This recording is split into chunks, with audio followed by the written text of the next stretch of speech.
Muy buenas noches, mis amados hermanos y hermanas, que el Señor les bendiga. Qué privilegio en este día especialmente poderme dirigir a ustedes, poderme comunicar con ustedes para compartir algo acerca de la Reforma, para juntos celebrar el Día de la Reforma. Hoy que el mundo celebra algo diabólico, algo satánico, nosotros tenemos también como creyentes la oportunidad de celebrar la vida, de celebrar a Dios, de celebrar la bendición. Y eso es lo que sucede con la Reforma. Pero antes de continuar con el tema, acompáñenme a orar, por favor. Padre bendito, te damos gracias, Señor, en el nombre de Jesús, por esta noche, por el privilegio que nos da, Señor, de podernos reunir para escudriñar tu palabra, para celebrar esta ocasión tan especial, Señor, que es la Reforma. Padre, gracias porque podemos celebrar junto con ello la vida, la libertad, el conocerte, Señor, cada día más, Padre. Te damos también gracias, Señor, porque tú eres un buen Padre que ha cuidado de nosotros en todos los aspectos de nuestra vida, Señor, todo el tiempo que hasta aquí nos has ayudado, Señor, pero que también nos seguirás ayudando, Señor, de aquí en adelante, Padre, porque tú no cambias, tú eres el mismo ayer y hoy y por los siglos de los siglos. Gracias, Señor, porque tú nos guías a lugares de delicados pastos junto a aguas de reposo. Nos guías, Señor, por sendas de justicia y todo por amor a tu nombre, Padre. Gracias, Señor. Te alabamos, te bendecimos, te glorificamos a ti en este día, Señor, como todos los días de nuestra vida. Y también te pedimos, Padre, que tu Espíritu Santo esté con cada uno de nosotros para alumbrar los ojos de nuestro entendimiento, para abrir nuestros oídos, abrir nuestros ojos, Señor, pero por sobre todo para que tu palabra quede sembrada, Señor, en el corazón de cada uno de nosotros y produzca fruto y fruto en abundancia para gloria de tu nombre. Señor, también en el nombre de Cristo Jesús te pedimos que tu Espíritu Santo, Señor, con su unción rompa todo yugo de mentira, todo argumento y razonamiento falso que se esté oponiendo, Señor, al conocimiento tuyo y a la obediencia a tu palabra y por ende a la vida abundante que tenemos en ti, Señor. Te lo pedimos todo, Padre, en el nombre precioso de Cristo Jesús. Amén y amén. Muy bien, mis amados hermanos, vamos a comenzar a desarrollar el tema del día de hoy, que es la celebración de la Reforma. Para saber qué es lo que celebramos, también necesitamos, en primer lugar, conocer cuáles son sus antecedentes y cuáles fueron sus resultados. En el tiempo anterior a la Reforma, que se marca en la fecha del 31 de octubre de 1517, pero que en realidad, como todo movimiento humano, es el resultado de unos antecedentes. La Reforma también tiene antecedentes que vienen desde los años del año 1300, con algunos de los primeros reformadores en Inglaterra, en Alemania, en Francia, en Italia, incluso de hombres que se percataron de que había generalmente que eran sacerdotes en la iglesia en ese tiempo, que se percataron leyendo las escrituras que las cosas no estaban caminando bien dentro de la iglesia conforme a lo que decía la palabra de Dios. Todo esto tiene su punto culminante, o todo este movimiento que fue iniciado por algunos otros reformadores que no son tan conocidos, tiene su punto culminante en Lutero, cuando este cuelga sus 95 tesis en la abadía en la cual él era director. Y la intencionalidad de Lutero no era provocar un cisma, un rompimiento, una partición de la iglesia, sino más bien, como dice el nombre del día que celebramos hoy, era el planteamiento de una reforma, de una transformación para volver a las sendas antiguas de la cual nos habla la palabra de Dios. Sin embargo, las presiones de aquellos que se aprovechaban de la situación de la iglesia tal como estaba en ese momento. Pues esa reforma no se dio dentro de la iglesia, sino que los reformadores fueron obligados a salir de la iglesia y esto dio lugar a la formación de algunas denominaciones como la iglesia luterana, la iglesia calvinista, la iglesia anglicana en Inglaterra, los anabaptistas en los Países Bajos, y así en algunas otras denominaciones. Pero tengamos claro que lo que Lutero y los reformadores perseguían era una reforma al interno de la iglesia, no un movimiento que terminara dividiendo la iglesia. Aquí quiero hacer una salvedad, y esta es una opinión muy particular mía. En el momento de la reforma aparecen dos iglesias, no solamente una. En el momento de la reforma se genera la iglesia católica por un lado y la iglesia evangélica por el otro lado. La iglesia que existía antes de esas dos era una iglesia cristiana que necesitaba una reforma. En ese momento que la reforma no se logra, algunos se apropian de la historia de la iglesia como que si ellos fueran los herederos de toda la tradición de la iglesia de 1500 años antes, lo cual no es así. Tanto la iglesia católica como la iglesia evangélica tienen su origen en el mismo momento, en el cisma que se produce a raíz de la reforma. Que la iglesia católica se hubiera apropiado de todo lo que era la tradición no significa que la iglesia católica hubiera comenzado en el año 2000 o hace 2000 años más bien.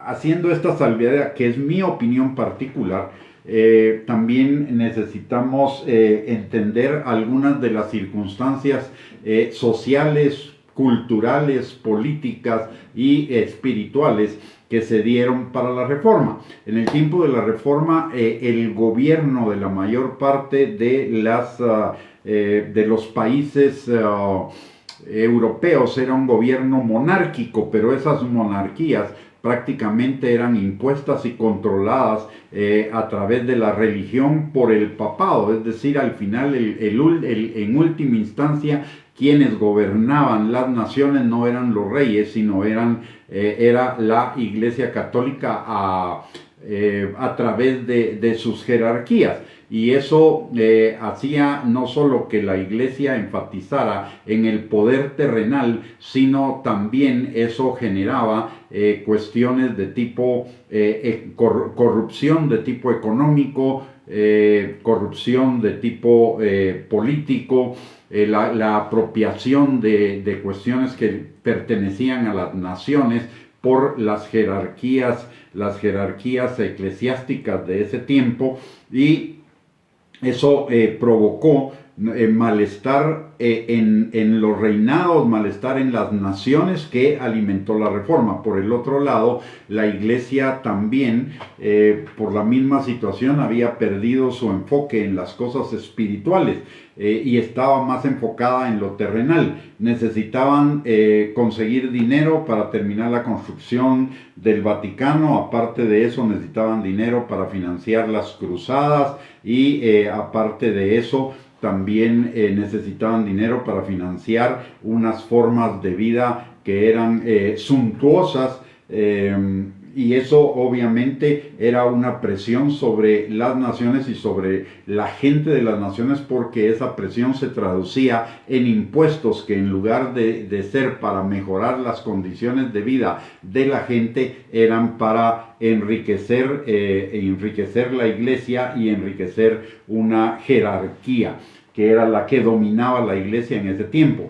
Por el otro lado, la jerarquía eclesiástica también ejercía no solo un dominio sobre lo político y lo económico, sino un dominio sobre lo cultural y sobre lo religioso. En el aspecto religioso imponían sus dogmas, sus pensamientos sobre el pensamiento de la palabra de Dios. Por el otro lado, la palabra de Dios era inaccesible para toda la gente, salvo para unos cuantos privilegiados que nombraba la jerarquía católica, que eran los que podían leer la Biblia e interpretarla, cuando la Biblia en ninguna parte nos llama a interpretarla, nos llama a entenderla y a aplicarla. Y esto trajo como consecuencia que se perdieran los fundamentos de la fe, que se degenerara el trabajo de la iglesia, el trabajo de los ministros de la iglesia,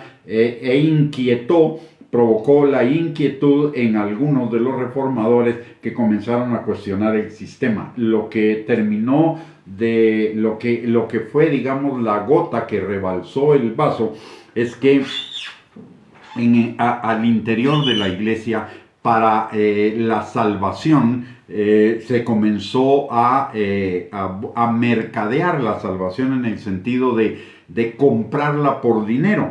Y esto es lo que se llama el simonismo, es la venta de los dones, es el intercambio de los dones por dinero, la venta de los dones de la misericordia de Dios por dinero a través de lo que se llamaban las indulgencias. Y las indulgencias eran prácticamente la compra de la salvación. De esa manera se invalidaba lo que Cristo había hecho en la cruz del Calvario y se invalidaba la sangre de Cristo derramada en la cruz para el perdón y la limpieza de nuestros pecados.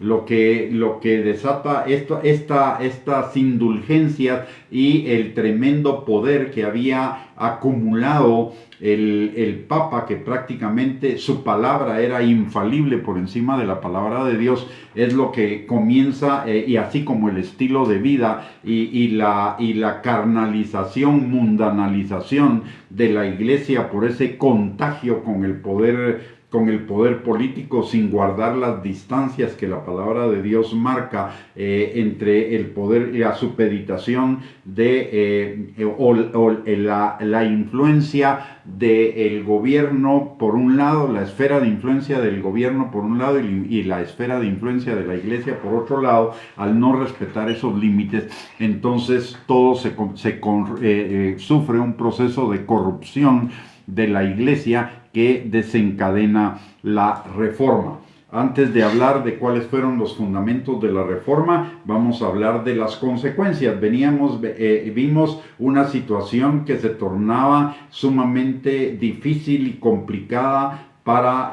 los pueblos. La religión estaba en manos de una jerarquía, el poder político estaba en manos de esa misma jerarquía, el poder económico estaba en manos de esa jerarquía, la educación y la cultura estaban en manos de esa jerarquía, frente a una población que tenía tremendas necesidades, una población que en su gran mayoría, bajo el sistema feudal, eran esclavos o semiesclavos, y esto conducía a que la mayoría originaba o determinaba que la mayoría de la población de ese momento viviera en situaciones de tremenda pobreza. Entonces se da la reforma, y algunos de los hechos más trascendentales que podemos derivar o que se derivan de la reforma es, primero que nada, y lo que más nos interesa a nosotros los creyentes, es el retorno a los fundamentos de la fe cristiana. Y esto tomando como base lo que dice Efesios capítulo 2, versículos del 8 al 9, que la palabra de Dios dice que somos salvos por gracia, por medio de la fe en el Señor Jesucristo. Y esto no de nosotros, pues es un don de Dios, para que nadie se jacte en su presencia. Aquí nos está hablando entonces de que la salvación no se compraba, la salvación era un regalo de Dios que se obtenía por la fe. Y derivado de esto entonces se emiten las 5 solas. que no fue Lutero el que las determinó, fueron los reformadores posteriores. De hecho, Lutero presenta el Lutero es como el cerío que enciende la llama de la reforma y que riega esos aires de reforma en todos los países de Europa, pero que la reforma toma su forma a través de la influencia y de la participación de una serie de personajes posteriores a Lutero. De hecho, uno de los personajes más importantes después de Lutero en cuanto a la reforma es Calvino. Calvino fue el que se tomó el trabajo de escribir y fundamentar los principios doctrinales que derivaban de la reforma. Pero las 5 solas que conocemos ahora realmente fueron determinándose en el transcurso del proceso de la reforma por muchos años y por varios de los que participaron en ese proceso de la reforma. Las 5 solas son la palabra, solo la palabra, solo la gracia, solo la fe, solo Cristo y solo la gloria de Dios. Un poquito más adelante vamos a tratar de estas 5 solas. En este momento solo que estamos viendo las consecuencias de la reforma, es importante mencionarlo porque esto implica el retorno de la iglesia a los fundamentos de la fe cristiana, como bien dice la palabra de Dios, que cuando los fundamentos son quitados debemos volver a las sendas antiguas. Y estos 5 principios son los que sirven de guía y norma para que la iglesia regrese a los fundamentos establecidos por Jesucristo y desarrollados por los apóstoles posteriormente.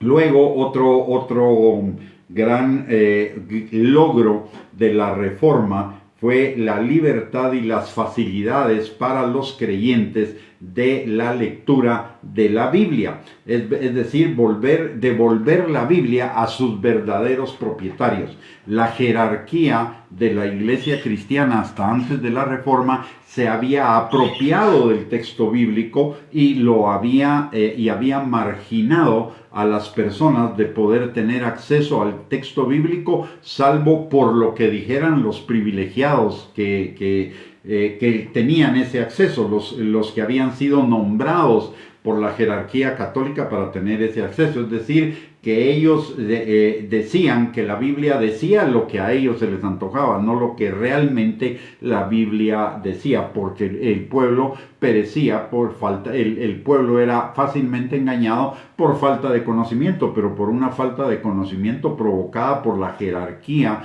eclesiástica de ese tiempo para evitar perder sus privilegios. Entonces hay un retorno a la libertad de acceso a la palabra de Dios para todos. Y esta libertad de acceso a la palabra o la necesidad de la libertad de acceso a la palabra determina algunas cosas que son importantes. En primer lugar, la necesidad de la imprenta. Y la imprenta fue inventada por Gutenberg posterior a la Reforma como una necesidad y fue en Alemania donde estaba Lutero como una necesidad de facilitar el acceso a la palabra de Dios de toda la población. El primer libro que se imprimió en la imprenta de Gutenberg fue la Biblia, que el mismo Lutero tradujo de los idiomas originales al alemán. Aparte de ese acceso trajo como consecuencia que al abrirse la palabra a todas las personas, trajo como consecuencia la restauración del poder transformador de la palabra, el conocimiento de la salvación en Cristo Jesús, no por la iglesia, no por obras, no por méritos, no por indulgencias, el conocimiento de la vida eterna, el conocimiento del propósito de Dios en nuestras vidas, entre tantas otras cosas. Y algo que es importante es lo que se ha dado en llamar el sacerdocio del creyente, que es que todo creyente es llamado al servicio de Dios, todo creyente es llamado a testificar, a evangelizar y a discipular a otras personas. Por el otro lado, esa libertad para con la palabra de Dios que trajo la Reforma ha determinado que a lo largo de estos 5 siglos de duración desde el momento de la Reforma para acá, la Biblia se haya traducido a más de 2000 idiomas.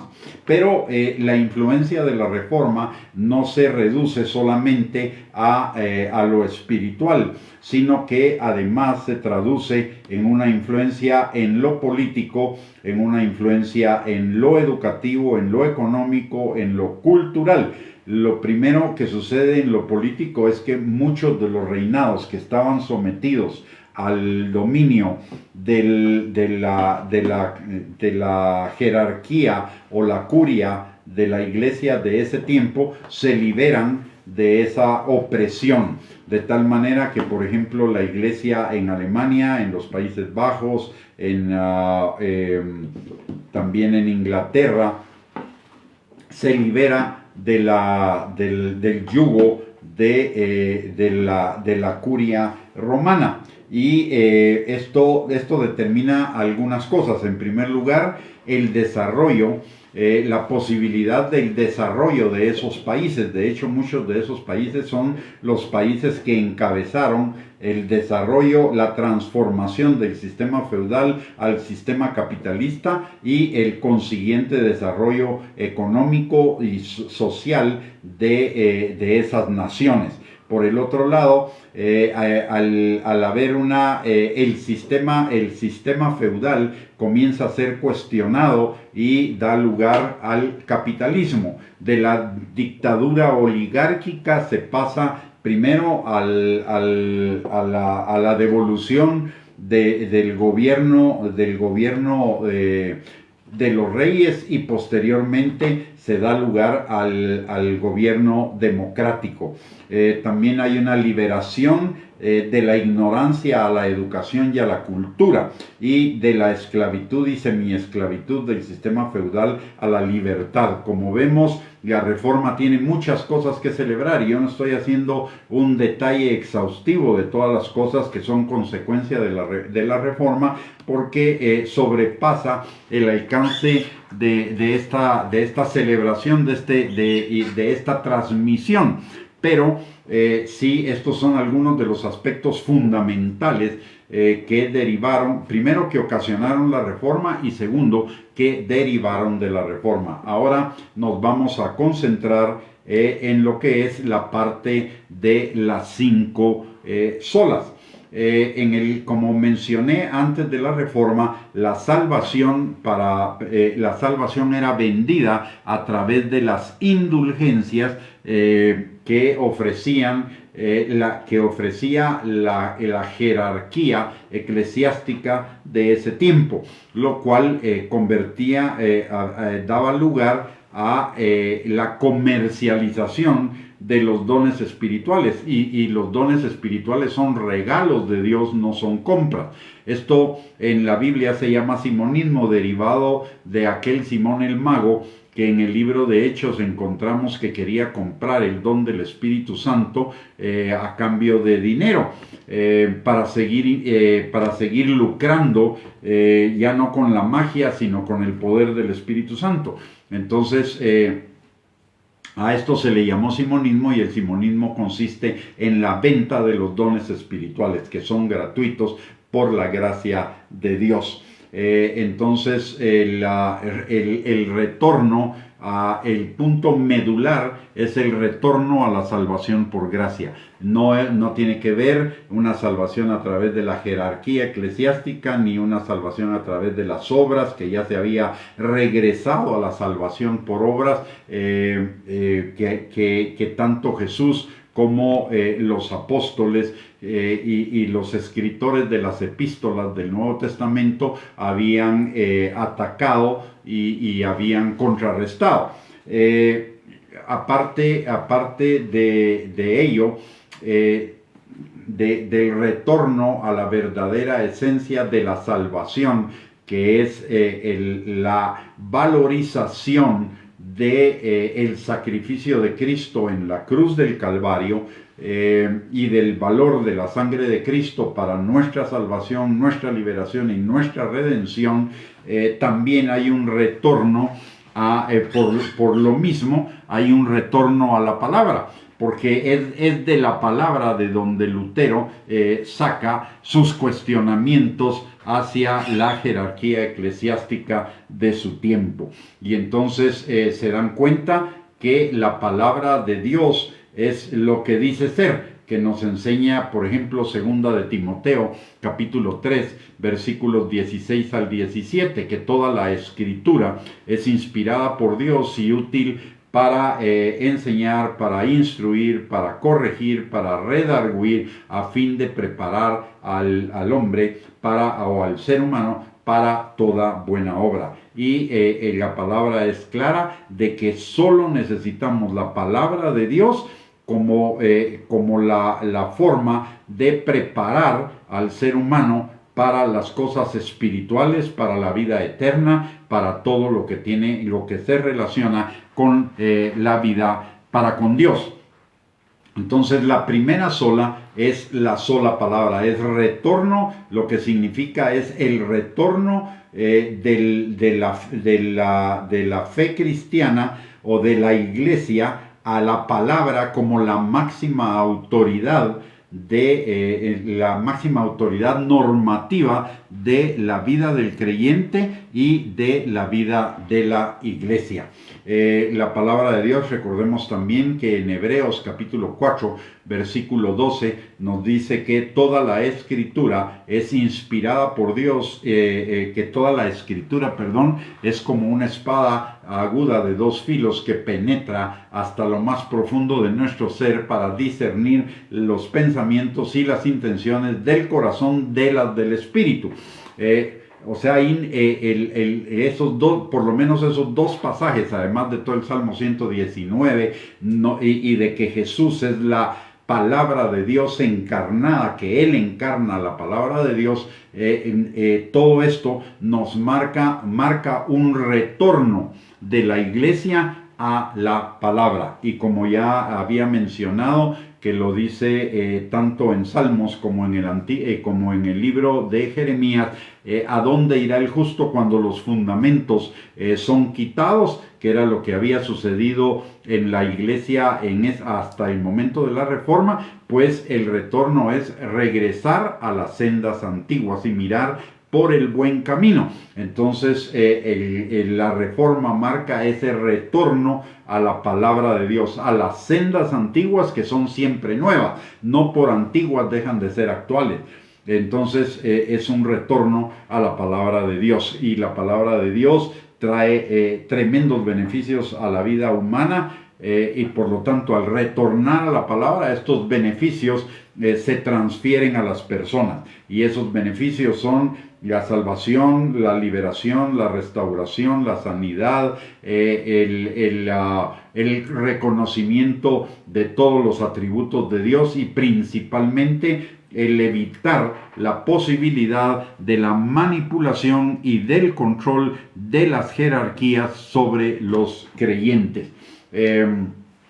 Luego, la segunda sola es solo la gracia, es decir, que la salvación no es un mérito nuestro, no es algo que nosotros merecemos, no es algo que nosotros conseguimos, es algo que Cristo Jesús consiguió para nosotros en la cruz del Calvario por su muerte y el derramamiento de su sangre, por el puro deseo de su corazón, por su amor para con cada uno de nosotros. No hay ninguna intervención humana, no hay ninguna forma de ganar la salvación, porque la salvación es absolutamente un regalo de Dios, y como regalo de Dios es irrevocable, de acuerdo a lo que nos enseña Romanos capítulo 10, versículo 29, u 11, 29, que los dones y el llamamiento de Dios son irrevocables. Entonces de aquí deriva, de la sola gracia, deriva también la doctrina de la seguridad eterna del creyente y la doctrina de la perseverancia de los creyentes, que es a través de que el Espíritu, la perseverancia de los creyentes es que a través del Espíritu Santo que mora en cada uno de nosotros y que es el sello y garantía de nuestra salvación, es que nosotros vamos a perseverar hasta alcanzar la eternidad con Cristo Jesús, que tampoco es un mérito nuestro, sino es un regalo de la gracia de Dios. De hecho, voy a hablar de la sola fe y después regresamos a hablar de la sola gracia y la sola fe como un todo. Por el otro, la sola fe significa que la salvación que es por gracia nos es asignada por medio de la fe que el Dios mismo produce en nuestro corazón por el Espíritu Santo, de tal manera que la fe tampoco es un mérito propio. Recordemos la palabra que nos enseña que el hombre natural está cegado para que no le resplandezca los ojos, para que no le resplandezca la luz del Evangelio. Y entonces se requiere la intervención del Espíritu Santo para abrir nuestros ojos, para producir la fe en nuestro corazón, para que recibamos esa salvación gratuita en Cristo Jesús. Por lo tanto, la gracia y la fe son regalos de Dios. Y es lo que dice Efesios 2, 8, 9. Dice por gracia somos salvos por medio de la fe, y esto no de vosotros, no por obra vuestra, sino como un regalo de Dios para con cada uno de nosotros. Ahora, aquí hay un punto que también necesitamos reconocer, y es que salvación no solo se refiere al momento en el cual usted y yo recibimos la salvación en Cristo Jesús. Salvación implica toda la vida que tenemos a partir de ese momento hasta la eternidad. Y esto nos enseña entonces que toda la vida del creyente es por gracia por medio de la fe. Y la fe es la obediencia a la palabra de Dios, y la fe nos es dada por el Espíritu Santo, porque el Espíritu Santo nos es dado, según Ezequiel capítulo 36, versículo 27, para la obediencia a la palabra. O sea que tanto la fe como obediencia y la gracia como regalo, ambas son regalos de Dios, son dones de Dios y son irrevocables. Volvamos a Efesios capítulo 2, versículo 9, y leamos nuevamente lo que la palabra de Dios dice. Necesitamos que esto quede fijo en nuestro corazón, porque esta es como una lámpara que debe alumbrar todas las áreas de nuestra vida como creyentes. Dice la palabra: porque por gracia sois salvos por medio de la fe, y esto no de vosotros. Es la gracia y la fe, no es de vosotros, pues son dones de Dios, no por obras, para que nadie se gloríe. Entonces tanto la gracia como la fe y como la palabra de Dios son regalos que Dios nos da por su gracia, y de los cuales nos apropiamos por medio de la fe que el mismo Dios, a través del Espíritu Santo, produce en cada uno de nosotros. La cuarta de las solas es solo Cristo, otro regalo de la gracia de Dios para con nosotros. En Hechos capítulo 4, versículo 12, la palabra de Dios dice que no hay otro nombre dado a los hombres en el cual podamos ser salvos, sino solamente en el nombre de Jesucristo.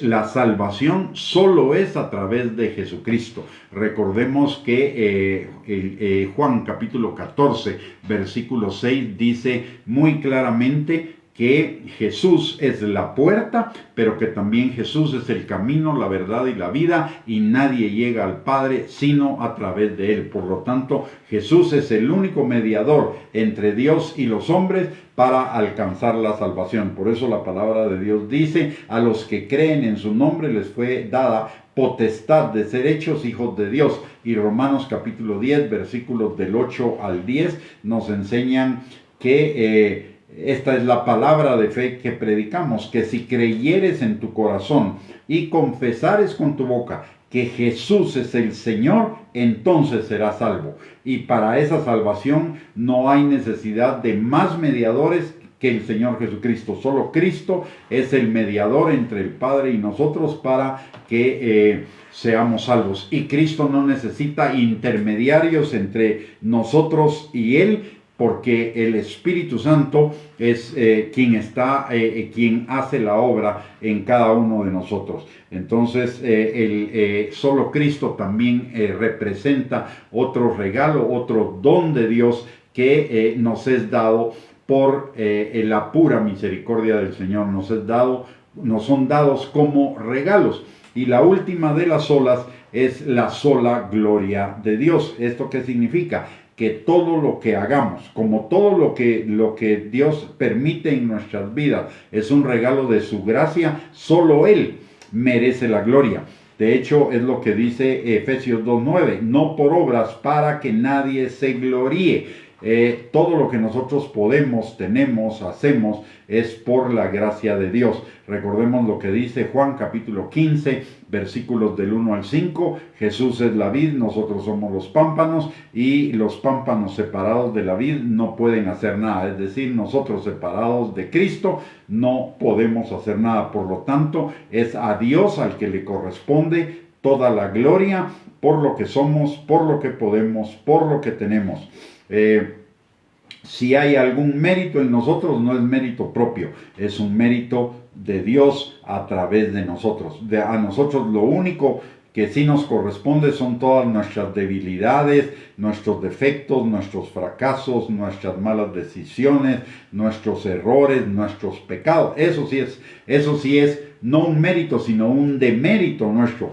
Pero todo lo bueno, eso viene de parte de Dios. De hecho, la palabra de Dios dice en Juan capítulo 3, versículo 27, que nada le es dado al hombre que no venga del cielo. Y en Santiago capítulo 1, versículo 17, la palabra de Dios dice que toda buena dádiva y todo don perfecto desciende de lo alto, del Padre de las luces, en quien no hay mudanza ni sombra de variación. Es decir, todo lo que nosotros podemos es debido a Dios.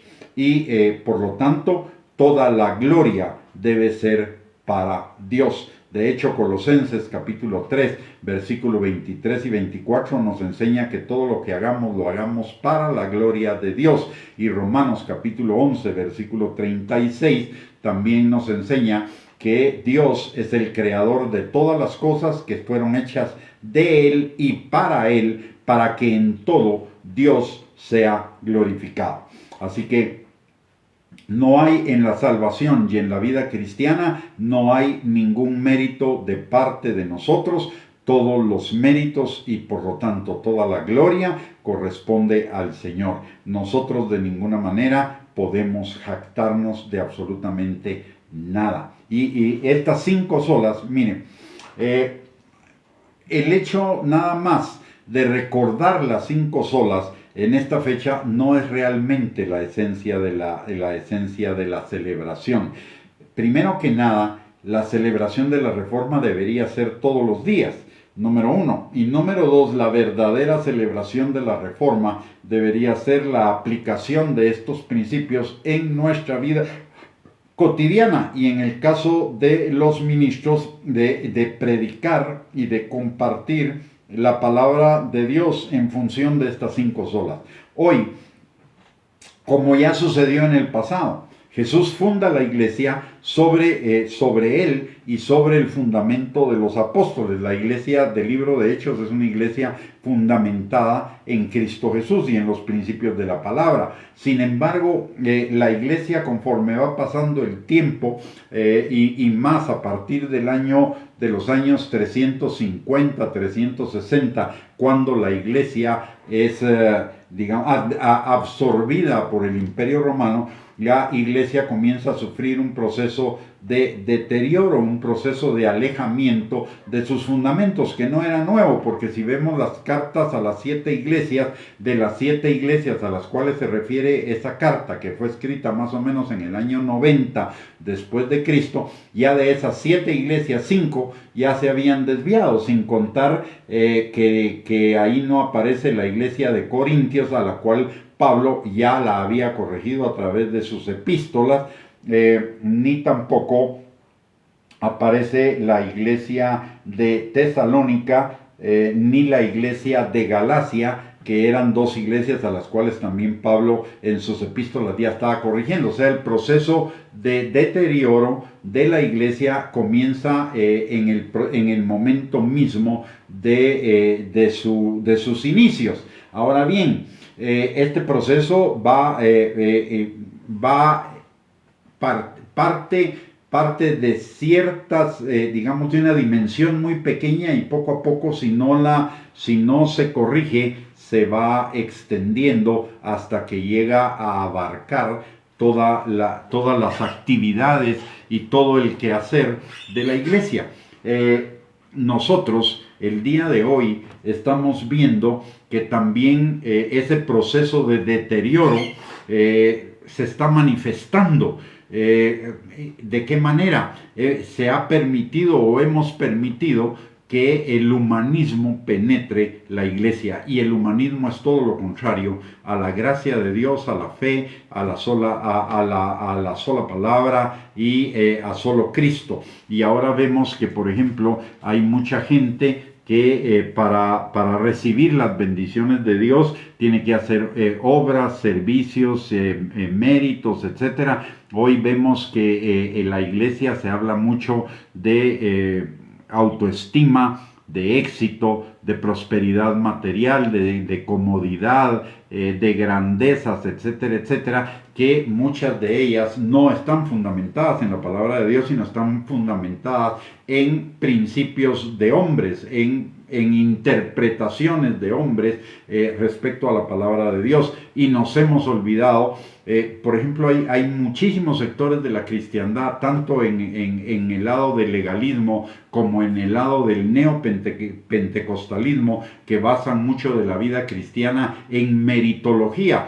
Porque tengo fe, porque obedezco, porque soy hijo de Dios, porque soy hijo del rey, porque me lo merezco, porque soy príncipe o porque soy princesa, entonces Dios me tiene que bendecir. Esto nos habla de meritología, otra vez un retorno a las obras, muy, muy sutil si se quiere en algunos casos, muy evidente en otros casos, pero de alguna manera unos buenos sectores de la cristiandad están regresando, están dejando de lado la gracia y están transformando la fe en una meritocracia para alcanzar las bendiciones del Señor, para ganar el aprecio, la aceptación y el amor de Dios, todo lo cual es contrario a la palabra y contrario a los principios de la Reforma.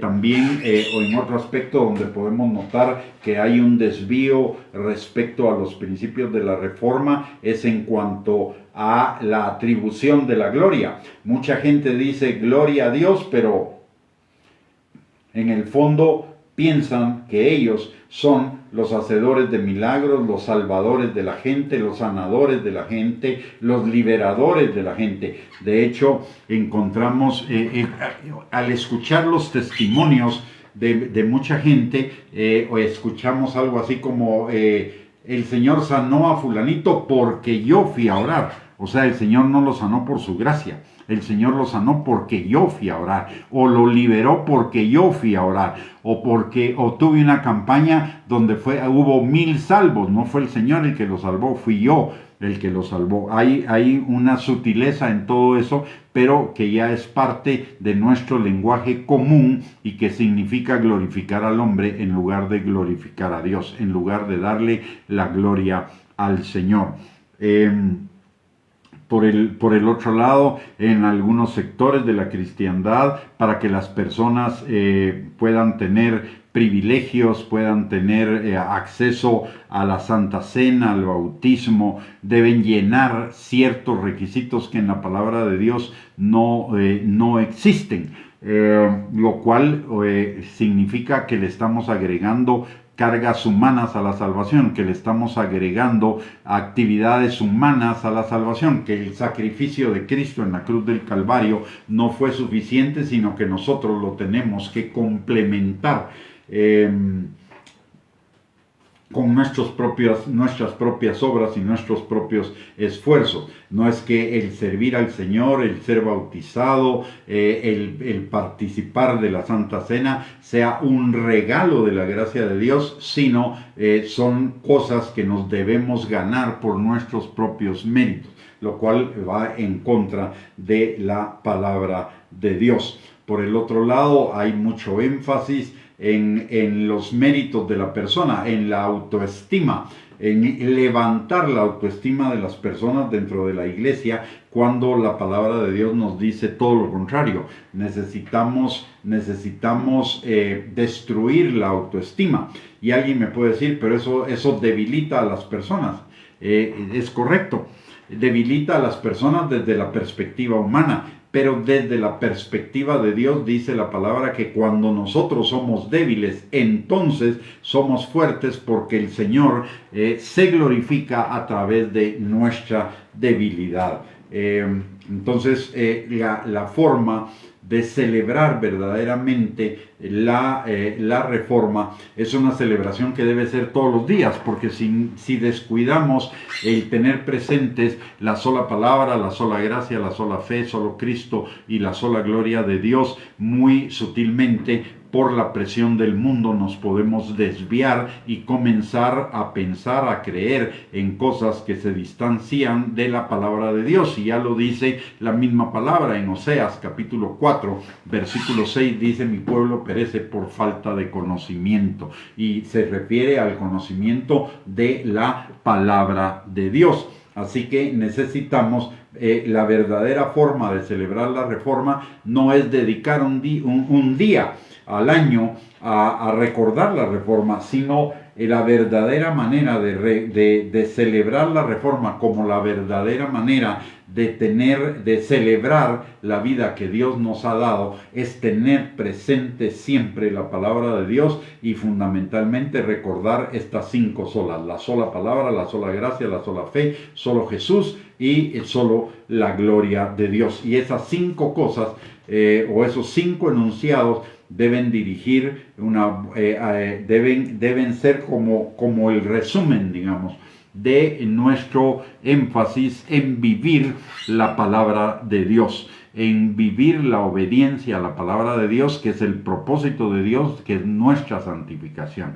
Así que una práctica que necesitaríamos implementar todos los días en nuestra vida es no solo tener presente estas 5 solas, sino, como dice la palabra en el Salmo 119, 59, considerar nuestros caminos de cada día y volver nuestros pies a sus testimonios. La verdadera, de nada nos sirve celebrar un día al año la reforma si el resto de los 364 días del año estamos creyendo y siguiendo enseñanzas que no se ajustan a los 5 parámetros que nos da la reforma como resumen para mantenernos en la palabra de Dios.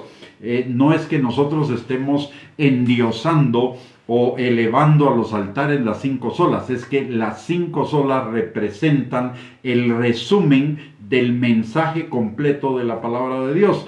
Todo lo que la palabra de Dios nos dice se puede resumir en estas 5 solas, comenzando con la primera: solo la palabra, y siguiendo con solo Jesús, porque Jesús es lo mismo, solo Jesús es lo mismo que la sola palabra. ¿Por qué?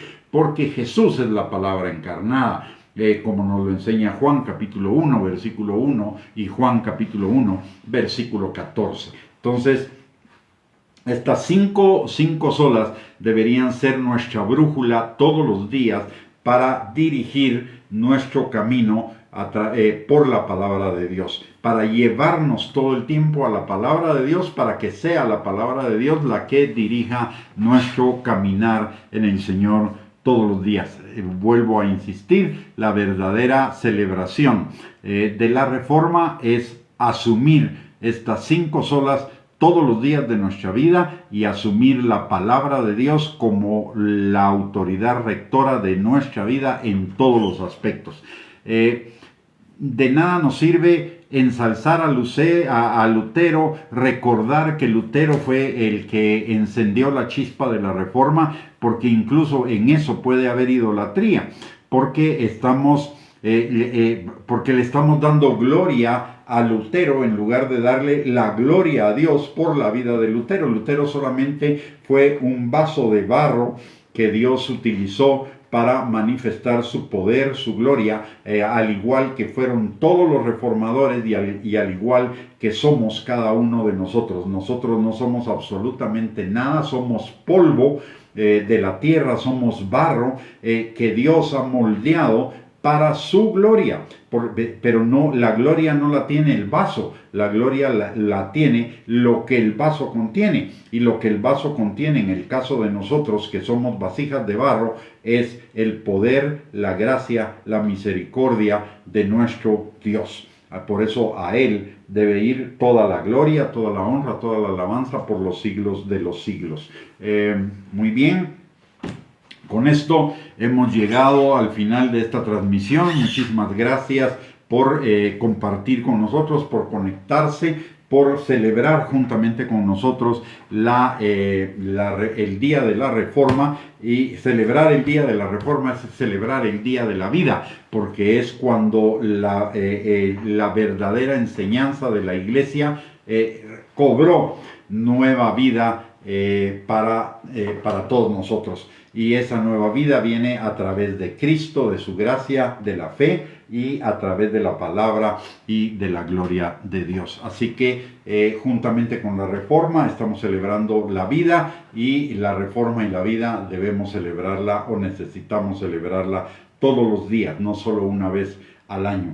Así que muchísimas gracias por acompañarnos en esta transmisión. Les recuerdo que el día de mañana tenemos una transmisión en la página de Iglesia Cristiana Sion, un discipulado. Estamos viendo temas de restauración del alma. Les invitamos, es a las 7 de la noche en la página de Misión Cristiana Sion, y a las 8 de la noche subimos esa misma transmisión a esta página. Por el otro lado, también les recuerdo que nuestras transmisiones en esta página son lunes, miércoles y jueves a las 8 de la noche, y desde ya están cordialmente invitados. El objetivo de estas transmisiones es enfocarnos en la preparación de cada uno de nosotros para ser esa iglesia limpia, gloriosa, santa y sin mancha y sin arruga que el Señor está preparando para las bodas del Cordero, que por todo lo que estamos viendo a nuestro alrededor serán muy pronto. Así que todo el enfoque de estas enseñanzas, así como de nuestra página de internet www.reyesysacerdotes.net y el canal de YouTube a nombre de Gustavo Bianchi, es precisamente ese: preparar a la novia para la pronta venida de Cristo. Así que le invitamos también no solo a estas transmisiones, sino a utilizar esos 2 recursos que son totalmente de acceso libre para la edificación del cuerpo de Cristo y para la edificación de su vida. Muy bien, vamos a terminar esta enseñanza orando. Así que le voy a rogar si usted me puede acompañar.